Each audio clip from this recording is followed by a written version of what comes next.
Hello guys, welcome back to my channel Writing Practices. Today we are going to learn how to write a consulting agreement, which is a legal contract between a client and a consultant that clearly outlines the consulting services, payment terms, responsibilities, and legal protections for both parties. Now let's break down every part of this agreement step by step. I will read the full sample of each part first, then explain what to write, why it is important, and how it protects both parties legally. Check this out. Agreement title, Consulting Agreement. This is the title of your document. You must clearly state the type of agreement so both parties understand its purpose immediately. Legally, this helps define the nature of the contract and distinguishes it from other agreements like employment or vendor contracts. Opening statement. This consulting agreement is made and entered into on effective date, by and between. This opening introduces the agreement and includes the effective date. You must write the exact date the agreement becomes valid. Legally, this is important because it determines when obligations begin and can affect timelines and enforcement. Identification of the parties. Client name, located at client address, hereinafter referred to as the client, and consultant name, company name, located at consultant address, hereinafter referred to as the consultant. Here, you include the full legal names and addresses of both the client and the consultant. This ensures clarity. Legally proper identification is essential because a contract must clearly state who is bound by it. Point number 1, purpose. The purpose of this agreement is to define the terms and conditions under which the consultant will provide consulting services to the client. This section explains why the agreement exists. It sets the foundation for the relationship. Legally, it provides context that helps interpret the agreement if disputes arise. Point number 2, scope of services. The consultant agrees to provide the following services. Clearly describe the services, deliverables, timelines, and expectations. This is one of the most important sections. You must clearly describe what services will be provided, including deliverables and timelines. Legally, this defines obligations and prevents disputes about incomplete or unclear work. Point number 3, term. This agreement shall commence on start date and shall continue until end date, or until the services are completed, unless terminated earlier in accordance with this agreement. This defines the duration of the agreement. You must include start and end dates. Legally, this ensures both parties understand the timeline of responsibilities. Point number 4, fees and payment. The client agrees to compensate the consultant as follows. Fee structure, hourly rate/fixed fee/retainer. Payment schedule, weekly, monthly, milestones, etc. Payment method, bank transfer, etc. Invoices shall be submitted by the consultant and paid within number of days, such as net 30 days. This section explains how the consultant will be paid. You must include the fee structure, schedule, and payment method.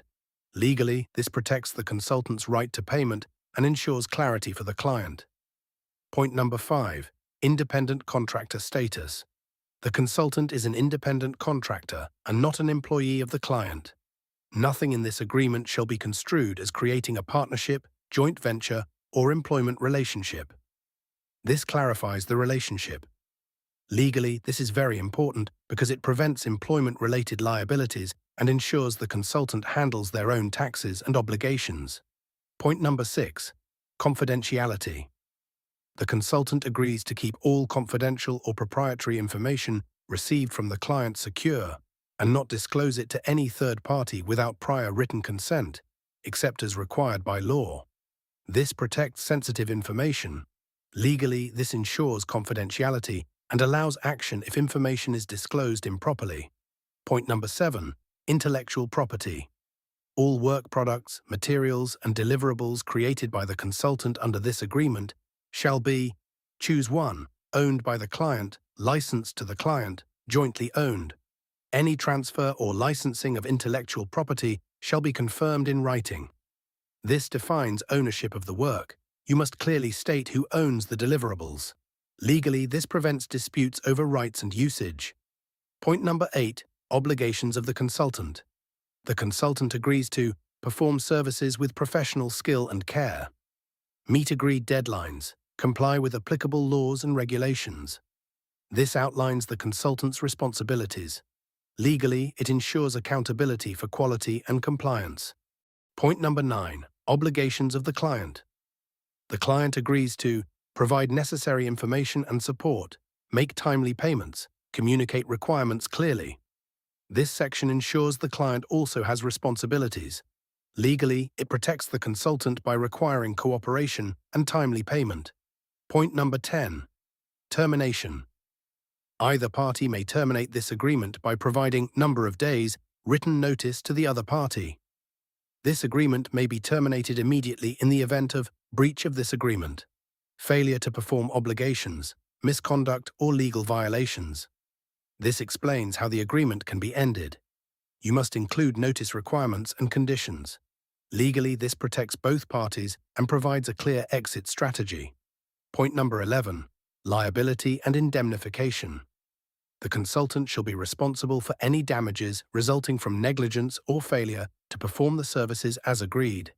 The consultant agrees to indemnify and hold harmless the client from any claims, losses, or damages arising from the consultant's work. This defines responsibility for damages. Legally, it protects the client and ensures the consultant is accountable for their work. Point number 12. Dispute resolution. Any disputes arising out of this agreement shall be resolved through negotiation, mediation, arbitration, or court jurisdiction. This explains how disputes will be handled. Legally, it helps avoid costly litigation and provides a clear process. Point number 13. Governing law. This agreement shall be governed by and interpreted in accordance with the laws of jurisdiction de country. This specifies which laws apply. Legally, this is crucial when parties are in different locations. Point number 14. Entire agreement. This agreement constitutes the entire understanding between the parties and supersedes all prior agreements or discussions. This confirms that this document is the final agreement. Legally, it prevents reliance on prior conversations. Point number 15. Amendments. Any changes to this agreement must be made in writing and signed by both parties. This ensures changes are documented. Legally, this prevents disputes over verbal modifications. Point number 16. Signatures. In witness whereof, the parties have executed this consulting agreement as of the date first written above. Client, name. Title. A signature. Date. Consultant, name. Title. Signature. Date, CTA. This is where both parties sign. You must include names, titles, signatures, and dates. Legally, signatures make the agreement enforceable. So that's how you write a consulting agreement step by step. Make sure every section is clear, complete, and legally sound to protect both the client and the consultant. If you found this helpful, don't forget to like, comment, subscribe to Writing Practices, and share this video. And I'll see you in the next video.